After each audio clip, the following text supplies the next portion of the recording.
Hi, Dr. Sachs. Christine Grogan with Brave. Thank you so much for taking the time to be with us. I know this is a new assignment for you, being the chief over at Washington University, St. Louis.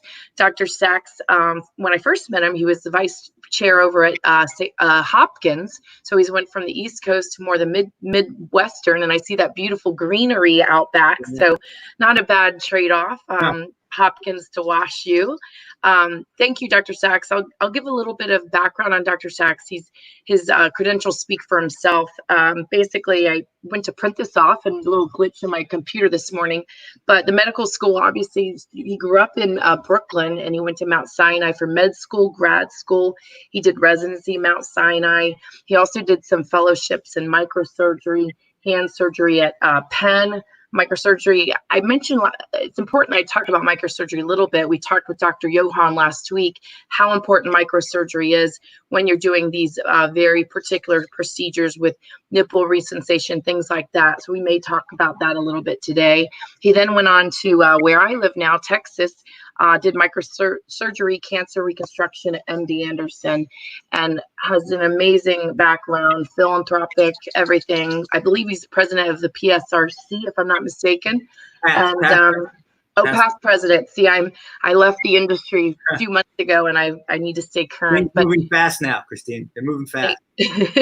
But with that, Dr. Sachs, we're a minute and a half in, and there's just so much more I could say about you. But I really love to have you talk to patients, whether they're in your city or around the United States. People watch, and through the COVID, I know breast reconstruction is considered elective procedure, but maybe you could tell us a little bit about how you're handling it at your university and what are the next steps. Yeah, no, Christine, thanks again for inviting me to speak in this forum. And, I know you've done some great work both on the industry side and then in this sort of charitable organization. It's really incredible to see it, and the website's fantastic and the information is tremendous.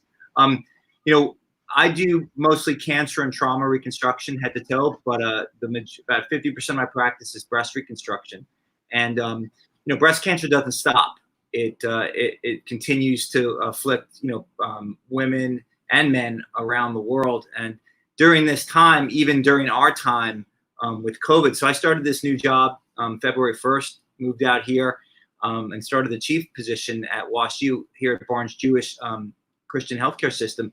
So we were treating patients with breast cancer right away.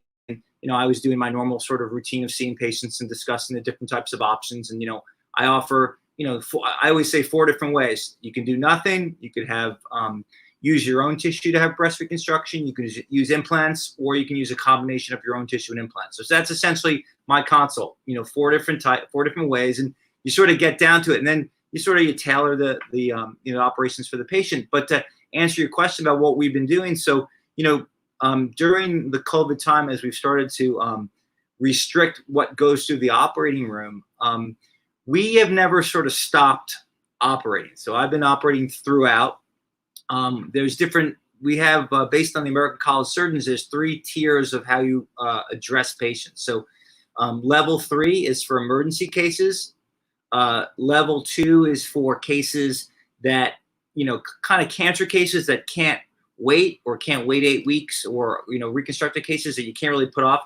And then tier 1, which is sort of your elective aesthetic operations, or just general reconstructive cases that are elective. It means the patient elects to go. So we've always been doing emergency cases here.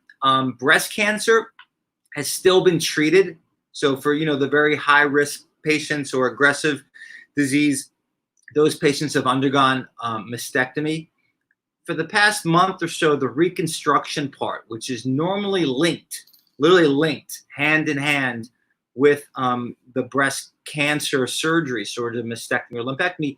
So you're in with the breast surgeon, Dr. Sachs, typically when they're doing the mastectomy? Typically, so, usually, at most, academic or private practices across the country, across the world, standard of care now is typically that you would be able to see a breast cancer oncologist and a reconstructive surgeon sort of at the same time or within the same sort of time frame. Because especially in the United States, if you have insurance based upon Women's Health Care Act 1998, by women's insurance, you are guaranteed breast reconstruction. And that's an important thing that people have to understand when they have insurance, that you're allowed to be reconstructed just the same way that you're allowed to be cured of your cancer, or if you undergo prophylactic mastectomy. So to answer your question, over the past month or so, we've had to really tone down the reconstruction, offering immediate reconstruction or even staged reconstruction with tissue expanders or direct implants or tissue transfer, where you were talking about the microsurgery. So we've actually had to tone that down, and really in some of our patients here in St. Louis, I know in Baltimore, Johns Hopkins, in Boston, San Francisco, Los Angeles, or big cities, small cities, medium cities, essentially the patients were undergoing mastectomies with no reconstruction, or for patients with breast cancer low stage, they were being given neoadjuvant treatment, such as hormonal therapy, just to keep the cancer at bay until the mastectomy. So we've had that little transition period, but I do think, optimistically, and even though it's a little cloudy out behind me, the sun is starting to shine, because what's happening now in many places across the country, the cases, we're not past this pandemic. It's not going away for a while. There's no cure, just to be fully transparent.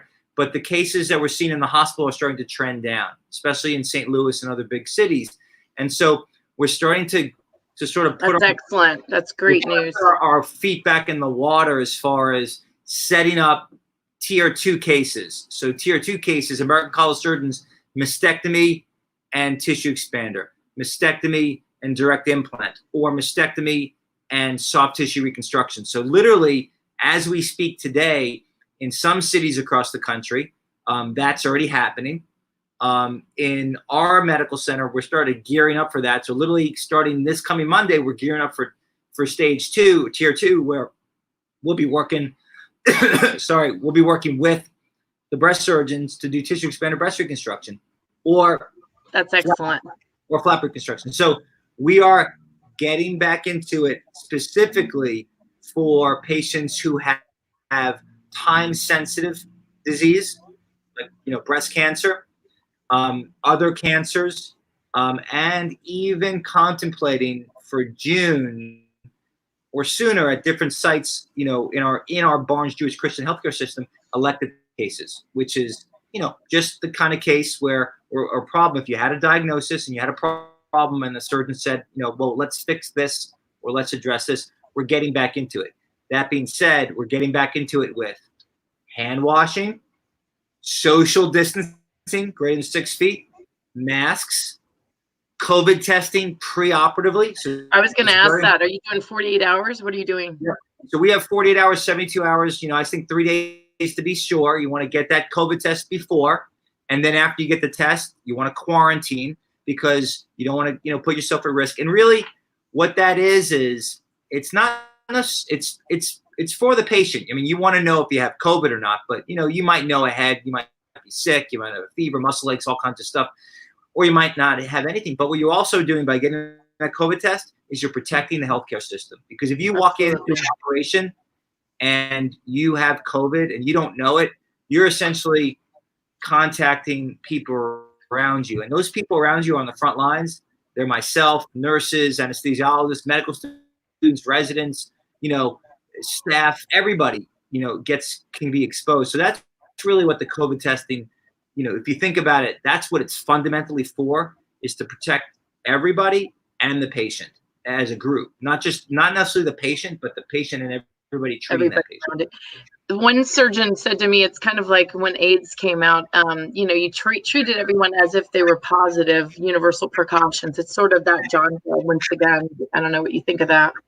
I agree completely. I lived through the, as a kid, and then as a trainee back in the 90s, HIV, hepatitis C.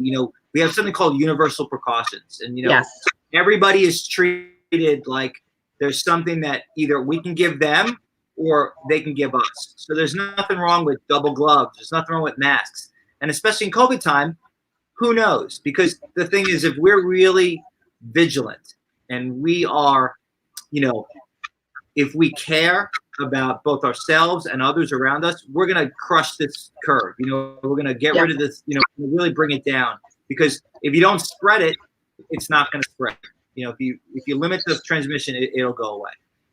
That's excellent. And Dr. Sachs, there's people listening in. Two questions so far just came in. You mentioned a few of the tier 2 surgeries. Is there a list out there of all of those surgeries? Is there somewhere online they can go to? So it's great. As this process has happened, there's no politics here. There's federal directions, of like phases, phase 1, 2, 3, and that's you could literally, you could go to Google and type in federal government phases return to work for COVID, and it'll tell you about phase 1, phase 2, phase 3, and those are based on certain criteria, cases as they go down. The American College of Surgeons, which oversees many of the specialties, the sister specialties that I'm part of, general surgery, plastic surgery, orthopedics, etc. They literally, you can find those tiers online also, and they give very strict recommendations about what's tier 1, what's tier 2, tier 3. But just very simply, tier 3 is emergency, tier 2 is like cancer urgent cases that have to go. Tier 1 is, sometimes we want a little lift this or a little tough. That's level 1, and that's the kind of stuff in plastic surgery that we need to be sure that for level 1 cases that it's a good to go, meaning that we're not going to put people at risk. We're not going to be using up valuable PPE, personal protection equipment, and we're going to be safe for the patient. Right. Yeah. Women have to put their vanities aside right now, and tier 1 needs to stay home. And if they're embarrassed, just don't go on a virtual website. On hold. We never, women and men alike. That's right. Having worked on Botox years ago, I remember. Another question. Are we talking about the COVID antibody test or another test? Are there other tests readily available? And that's someone that wrote in on the website. Great question. So, I'll jump on my soapbox a little bit because you're letting me. So the 3 things that we have to look for in general for when the sky's going to be blue and the sun's going to be shining, figuratively and literally, is when we have a test, a rapid antigen test, which means that you can take a test right now, swab your nose or do something, and it says you have the disease, like right now. So if you have it. Because if you have it, you quarantine, and if you're okay, you stay home. If not, you go get care. 2, antibody test. Antibody test means I have to draw your blood from a vein, and we have to look for an antibody, which is a protein that matches to the COVID antigen or virus. If you have the antibodies in your blood and you're tested for that, that means potentially you have immunity to it. Okay. Mm-hmm. That's important. That's the second of the 3 things that's important, because if you took somebody that was walking on the street and you tested them, 1, to see if they have the disease, they might not have it. That's good. Number 2, if you test them for antibodies, they have it. That means they've probably been exposed and they had it and they're immune. And then the third most important thing that we have to have is a vaccine. And once you have antigen test, antibody test, and vaccine, all that is going to be positive for society. Now, the exact question is, we're not testing for antibodies. We're testing to see if you have the disease. So, it would be great if you had antibodies. Right. We can tell you that. But what you really want to know is, do you have the disease or not? Because if you're coming into the hospital, or you're coming into a private practice, or you're coming in anywhere for procedure, you want to know if you actually have it at that moment, because then you protect yourself and then you protect others around you. Yep. Yeah, it's not. I think when this first came out, a lot of people were saying, "Oh, I'm young and healthy. I don't need to stay inside." I said, "Well, it's not about just you. It's the people around you that are elderly or compromised. So we have to really think about others, not just ourselves." So Brave, although we are a nonprofit about breast reconstruction. Actually, interesting, you said it earlier on. We're breast restoration, and we've been careful with our words because having worked in the industry, some women may not want breast reconstruction. So we always call it restoration, because if you speak to them and they want a prosthetic or nothing at all, that's fine. We just want to let people know of their options. And sort of we've pivoted in this COVID time, Dr. Sachs, because we felt it was more important to talk to people about just the pure education around COVID, because people don't know what to wear, how to wear masks, what to wear. Do you wear gloves in the grocery store? So if you have any just words of wisdom for that, and then we'll have you on again if you'd like. That's that's the beauty of, I think I always tell, so I send out like emails every week and every other day. And I tell everybody in our program here at WashU in plastic surgery, you can be leaders yourself, because, you're a leader when you wear a mask, or you're a leader when you don't touch your face, and you're a leader when you wash your hands, and you're a leader when you speak 6 feet away from somebody with a mask on. And so, the question is, the mask, the N95 means it's a certain level that it blocks the viral particles. So 95 and above, the 99 is the best. The 99.999, that's even better. But, I don't know if they've made that yet. But the N95 means it catches probably the 95% of the things that can affect you. And it definitely catches COVID. So the way it's done, if you're wearing an N95 mask, if you're around COVID people, it has to fit snugly to your face, and you shouldn't be able to smell stuff outside of it. That's called a test fit. But that's really if you're working with people that are COVID positive. The real reason why you wear the mask, it's really to prevent like water droplets coming out of your face or getting hit by a water droplet. So the majority of those droplets will be blocked by the mask, coming out of you and coming at you. So, and also, it makes people aware that you're thinking, and then it makes them think we're treating this as serious as possible. So, wearing the mask, a surgical mask, or just like, a scarf, that's a mask. An N95 mask, medical mask, has to fit on perfectly that you can't smell anything outside of it. And that has to be sort of done in a professional way to test it, called a test fit.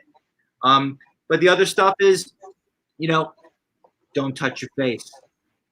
Wash your hands. Let the soap, I was on a Zoom call with my kids, and they were watching me, and I went to the sink because I was preparing dinner at one place and there another, and they were like, "Dad, that was too quick." I'm like, "What do you mean?" They're like, "That's not 3 minutes." Oh, the birthday song or whatever, right? You're right. You're right. So the thing is, the soap and water. So soap and water, what it does is it captures the viral particle, and then it takes it off and it lets it fall off. It gets it off your hand. So I love that your kids are hall monitors for you. My 5-year-old is the same. And she's like, "Mommy, wear your mask into the store." Yeah, so the kids are really watching. Everybody can be a leader. And I think, if you put on that mask, even if it's just, I don't know, your local sports team, or it's a cool, friend's scarf that you found, I don't know, years ago. Essentially what you're doing is you're signaling to yourself is that this is different. I'm going to protect myself. I'm not going to spread vapor droplets, water droplets on others. I'm not going to get hit by theirs. And this is the key area: the eyes, the nose, the mouth. That's the place where orifices, right? Yeah. Something, if you touch something, you go like this, boop. That's what you want to try to prevent. Even if you had it even if you caught it on your hands, even if you had it right here, as long as it doesn't go on the membranes, it's not going to get in. So don't touch it. Everybody, don't touch your face. As I just did that to my eye. No, Dr. Sachs, you're amazing. We'd love to have you back on. Hopefully things normalize. You can do your tier 1, your tier 2, your tier 3, so you keep St. Louis looking young and fresh, and your footprint's new there. And we have to come out and visit you. And we love it. It's I'm a New Yorker. Went to public school, College of Cornell, medical school in New York City. Then this is my 5th state in the last 3 decades. I'll tell you what, the Midwest is nice, and people are super nice, and they're super nice. Everybody's got the same problems here, so we're just gonna, put our best foot forward and help people, and and I'd love to, invite me back. I'd love to talk and tell you what we're doing next. Thank you. And I have to say, New Yorkers are great too. You know that, because I've been talking to New Yorkers. They're all helping each other. So we get a bad rap. When I live there, they're good people too, but the Midwesterners. So we'll have you back, Dr. Sachs. Thanks for doing this. This is really nice that you do this and educate people, and it's a really nice thing to do. Now go wash your hands. Bye-bye. Bye.